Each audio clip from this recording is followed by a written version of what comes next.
the progenitors of Roman culture in myth.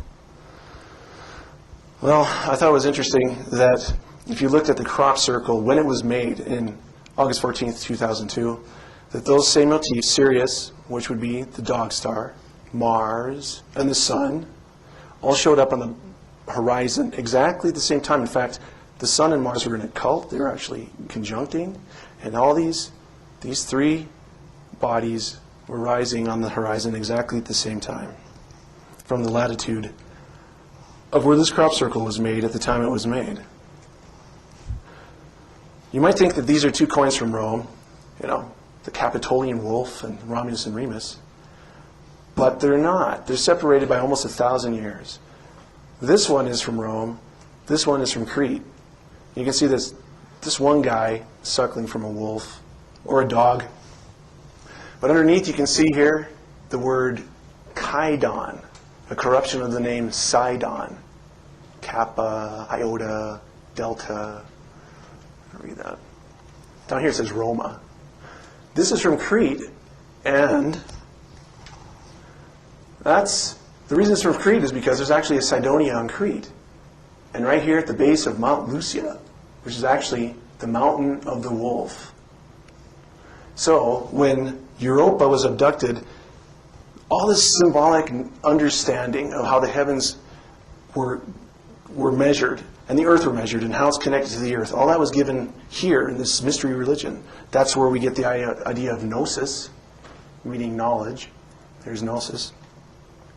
It all came from here via Europa and then finally up into the Greek culture.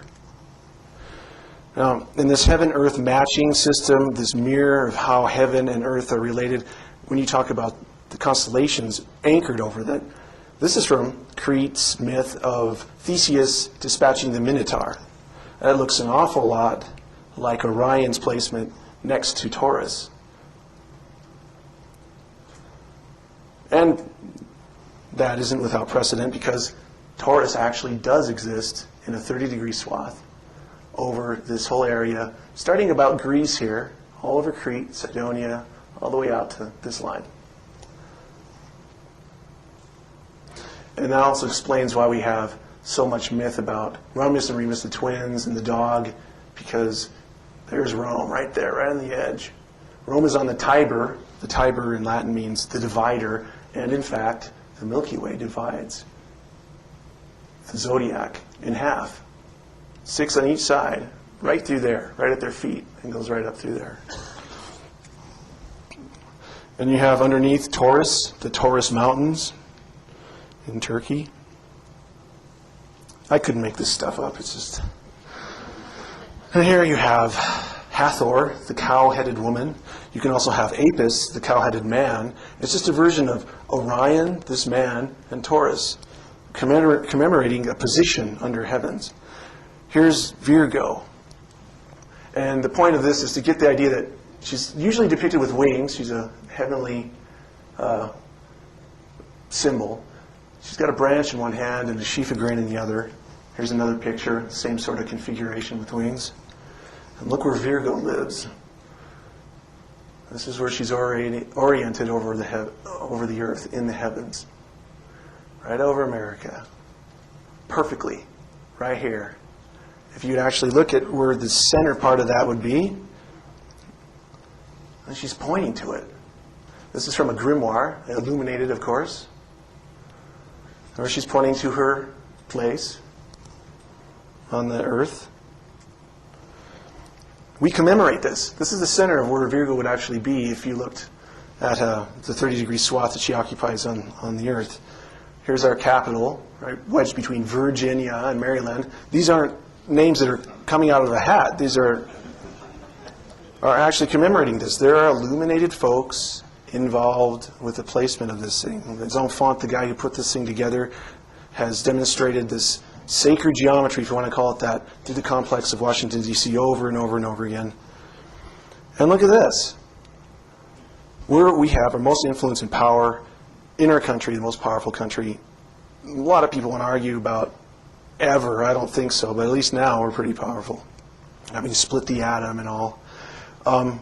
This is where we house all our war-making factions. Army, Navy, Air Force, Marines, all in here.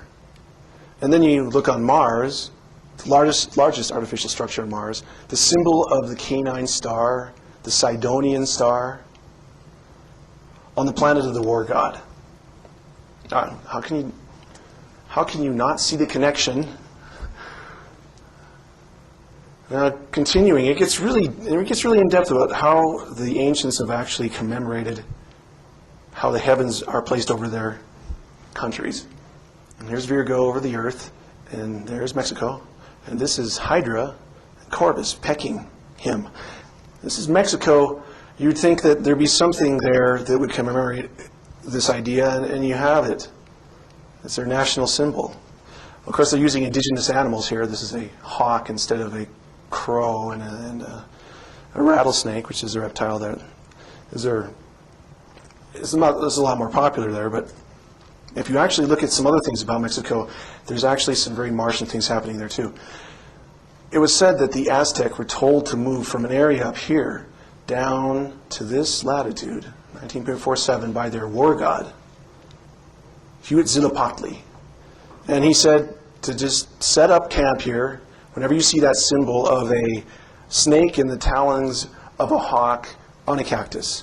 And so they searched for that sign until they found it, and it was right here in the middle of a swamp.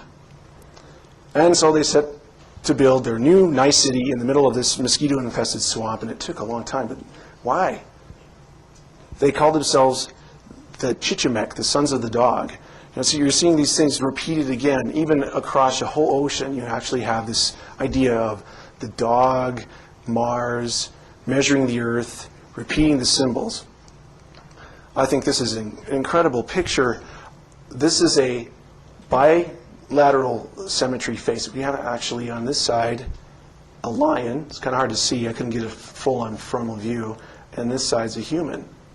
And the archaeologists who found this in Tabasco, Mexico, have said that it actually is depicting the lion-human cult, and this is a person in the act of transforming. But you notice the attitude of the face here, looking out into the heavens. It was the Olmec who supposedly carved this thing. And here we have the face on Mars. Notice the strange similarity here between the features that NASA would have you dismiss completely out of hand. I've gone to trouble to actually highlight just exactly how integral the lion eye here and the nose are incorporated into this ancient feature, which I believe has every hallmark of an artificial structure. This, of course, is almost 2 miles wide by almost a mile, 2 miles long by a mile wide. If you continue down to South America, you find Leo dominates the country. If you go to this little city here, Cusco in Peru, you'll find amazing artifacts. This is a megalithic site called Sacsayhuaman. This woman standing here in front of one of these great walls that were excavated, maybe only about 150 years ago. But right through here are stones that weigh in the 150-ton range, and there's a big enough one here to actually have been estimated at over 300 tons. What she's actually standing in front of is one tooth. Here are the rest of the teeth in a big jaw of a giant lion that the whole city of Cusco, Peru is built over or into. Here it's a little bit degraded with modern convention, but it's the mouth here with the teeth that you were just looking at, commemorating the lion above them. If you go to Bolivia, which is about a little bit over 100 miles to the east, you'll find a place called Puma Punku here. This is on top of a place called the Antiplano. It is the Altiplano. It is actually about 13,000 feet above sea level. That's more than 2 miles high. The archaeologists who look at this thing say it was built in 200 AD, which is pretty difficult to explain when you talk about megaliths here that weigh up to 440 tons that were